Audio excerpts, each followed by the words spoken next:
Hello everyone, welcome to my blog. आज चाहिँ म यो राजकाँडा कैलालीमा छु। यहाँ केबल कार बनिराखेको छ। गाउँमा धेरै पछि कहिले कसो दसैँ तिहारमा आउने भएकाले यो केबल कार कस्तो बनिरहेछ भन्ने कुरा पनि हेर्न पाइएन। आफ्नै गाउँमा यस्तो गौरवको आयोजना भन्दा पनि हेर्न पाइएको थिएन। आज यसो न घुम्नु भनेर आइरहेको छु। के कस्तो छ म देखाउँछु। यहाँ चाहिँ यो टिप्परले ढुङ्गा बालु ल्याइराखेको रहेछ। यस्तो पुरै धुलो उडाउँदै। अनि यतापट्टि यो क्रेनले के गराउँदैछ हेरौँ है त के हुन्छ। के रहेछ यो यता यो यहाँ तल देखिने चाहिँ यो धुलेकोड होमस्टे हो। धेरै पहिलेदेखि सञ्चालनमा छ। यसले यहाँ राजकाँडामा पर्यटकहरूलाई वासस्थानको रूपमा अथवा खुवाउने पिलाउने काम धेरै पहिलेदेखि गरिरहेको। धेरै सहयोग भएको छ आउने पर्यटकहरूलाई। पारि एउटा अर्को होमस्टे बन्दैछ। यो चाहिँ हाम्रो हो। यतापट्टि रातो लगाएको त्यो बनिरहेको कहिले भन्छ।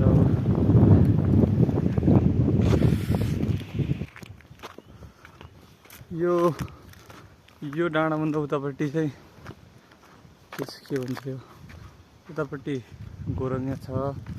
यतापट्टि चाहिँ कर्णाली चिसापानी छ। अनि यतापट्टि यो डाँडा उतापट्टि चाहिँ लम्की छ। भनेपछि यो ठ्याक्क वरिपरि सबै देखिन्छ यो डाँडाबाट। उयो यतापट्टि त बन्द रहेछ। ओहो कसरी जाने हो त। यसो पुरै तारबार हालेको रहेछ। आउने बाटो पनि चोर बाटो रहेछ यतापट्टि। त्यतिबाट निस्केँ है म त। यहाँ यो के हो यो माथिल्लो स्टेसन बनिरहेको सायद केबल कारको। हावाले केही पनि सुनेको छैन। यहाँ हावा यस्तो चल्छ नि। यहाँको खासियत नै यो सूर्य उदाएको र अस्ताएको देखिन्छ यहाँबाट मस्त। तलतिर कर्णालीको पुरै छालहरू देखिन्छ। त्यही नै यहाँको खासियत। ल यहाँ चाहिँ खुसीको खबर के छ भन्दाखेरि यहाँ चाहिँ बिजुली आयो है। नेपाल लोड सेडिङ मुक्त भइसक्दा पनि राजकाँडामा बिजुली आउनु दशकौँ लाग्यो। यदि यो केबल कार हुन्थेन भने त अझै 1 दशक कुर्नु पर्थ्यो होला यहाँको मान्छेले। यो चाहिँ केबल कारको खम्बा। एउटा पुल गाडिसकेको रहेछ। यहाँ तलतिर पनि के छ कस्तो छ हेर्नु पऱ्यो। यहाँ पुलको काम हुँदैछ।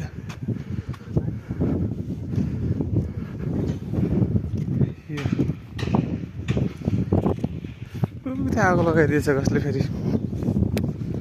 आगो किन लाउँछ भन्ने अवसम्म लागिरहेको मान्छेले। जङ्गलसँग के रिस हो यिनीहरूको। यो यहाँ खम्बा इन्स्टल हुँदैछ। अनि यहाँ तलतिर तल यो चिसापानी पुलको टाउको देखाएको छ।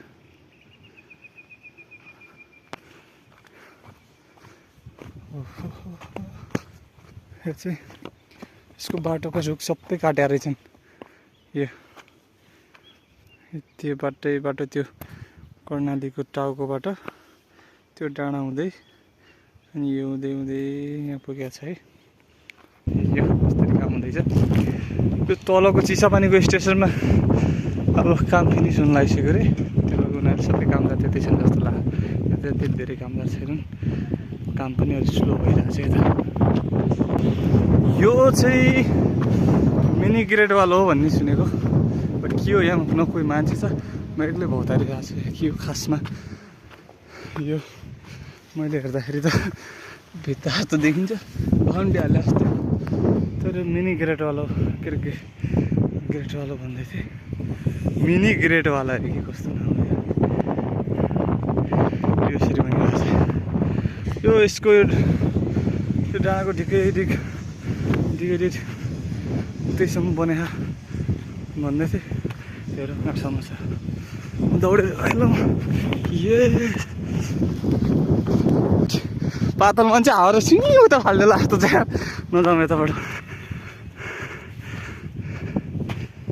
न थाक्यो ल यही हो यहाँको एकदम भ्यू भनेको यो कर्णाली नदीको हाँगाहरू यति धेरै ब्रान्च छन् तल गइसकेपछि कर्णाली नदी पछि सानीको पुल हो यो बाटो कर्णाली नदी अलि तल गइसकेपछि पुरै ब्रान्चै ब्रान्च आज त यो पोल्युसनले गर्दा होला यो अलि हुसु लाग्यो जस्तो भएको छ त्यो भएको हुनाले तलतिर केही देखिन्न यो हिउँदो मास्टर देखिन्छ एकदम टक्क घाम लगाएर फाटिसक्यो भने मजाको भ्यू देखिन्छ अहिले अब यो पुरै यो पोल्युसनले गर्दा आगो लगाइरहेको जताततै त्यो भएको हुनाले पनि यहाँ केही देखाएन त्यो चाहिँ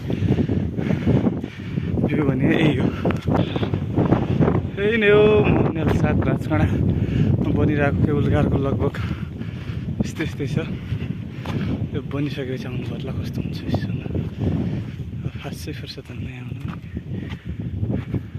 आधैमा रोकिया चाहिँ बनिरहेको होला यो कामदारको कमी भएर पनि हुनसक्छ यो काम आधैमा रोकिया जस्तो छ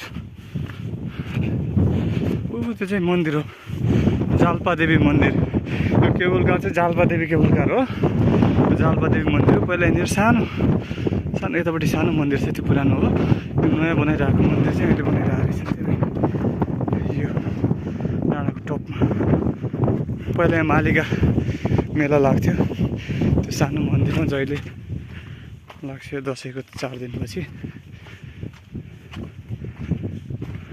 यो चाहिँ होटेल हुनुपर्छ सायद यहाँ यो बनिरहेछ 5 स्टार होटेल हुनुपर्छ सायद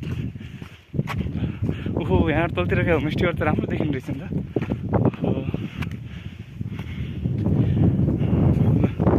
त्यस्तै पछि यहाँ बस्ती बस्दै गयो भने मजाको भ्यू देखिने रहेछ अबको धेरै त होइन 5-6 वर्षमा अलि ठिकै भ्यू देखिन्छ होला यो गाउँको पनि ल अब मन्दिरमा पुगेँ है म यो यतापट्टिको पुरानो हो यो मन्दिर थान मालिकाको थान त्यो चाहिँ अहिले नयाँ बनिरहेको के हो बाबु तिम्रो नाम हजुर कहाँ हो तिम्रो घर कहाँ कुन घर हो कसको छोरा हो तिमी यो चाहिँ पुरानो थान हो यसलाई जस्ताको जस्तै राखेर छ अनि यो नयाँ बनिरहेको मन्दिर यो 2-3वटा रुखहरू अहिले अर्को रुख ढालिदियो क्या पारी टाढाबाट देखिने 2टा रुखहरू यस्तो राम्रो देखिन्थ्यो जप्प परेको ल यहाँ पनि काम हुँदैछ मन्दिरको मातिर हो यतापट्टि त हो त्यही त तलको भ्यू हो अनि यहाँ तल पुरै भिर छ है पुरै भिर छ यहाँबाट मान्छे खस्यो भने देखिँदै देखिन्न त्यस्तो भिर छ अनि यो यहाँ अब यो खुसुले केही पनि देखिन्न यता चाहिँ यो कर्णालीको हाँगाबिङ्गा भयो तल गोरङ्गी तलतिरपट्टि एउटा के छ आर्मीको क्याम्प छ त्यहाँ तल अनि यो डाँडा उतापट्टि लम्की भइहाल्यो यो काम हुँदैछ यहाँ तल चाहिँ यो ग्रेट वाल मिनी ग्रेट वालको चाहिँ पुरा काम कम्प्लिट भइसकेको रहेछ कस्तो हुन्छ त्यहाँ हिँडेर आउनु पऱ्यो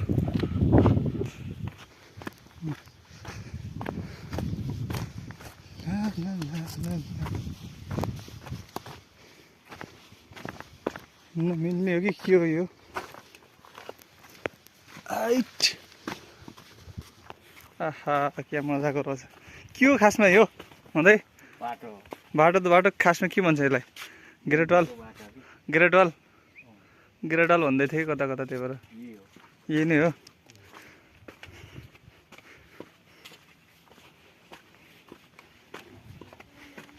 ल यस्तरी बनाएको छ यो यहाँकै ढुङ्गा युज गरे हो कि टाइल ल्याएको हो यो टाइल जस्तो देखिन्न यहाँकै ढुङ्गा आउनुपर्छ सायद हो कि टाइल हो टाइल नै हो ढुङ्गा त यस्तो हजुर टाइम तिम्रो 5:25 भयो 5:25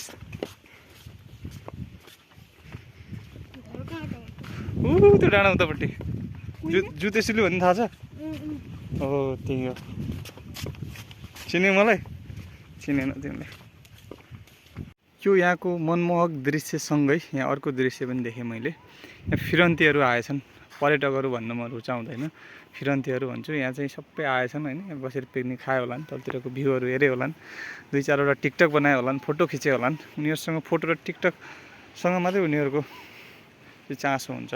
यहाँ चाहिँ खायो, आफूले ल्याएका बोतलहरू यहीँ फालिदिएका छन्, खाएर यहाँ फालिदिएका छन्, बियरको बोतल पनि यहाँ तलतिरबाट फालिदिएका छन्। यसो नगरौँ है।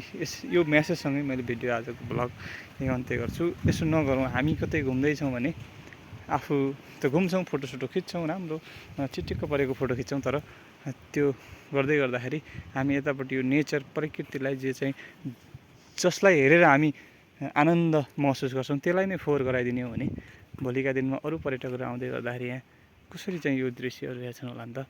रियल पर्यटक भनेको चाहिँ घुम्ने मात्रै, फोटो खिच्ने मात्रै होइन कि सँगसँगै प्रकृतिलाई पनि सफा स्वच्छ राख्नुपर्छ भन्ने आजको म्यासेज यही नै हो। र अबदेखि कतै घुम्दै हुनुहुन्छ भने, यहाँ मात्र होइन कतै घुम्दै हुनुहुन्छ भने आफूले ल्याएको सामान, आफूले खाएको सबै खानेकुरा प्याकिङ गरेको सामानहरू चाहिँ आफैसँगै लैजाउँ र कतै लिएर सुरक्षित ठाउँमा चाहिँ यसलाई डिस्पोजल गरौँ भन्न चाहन्छु।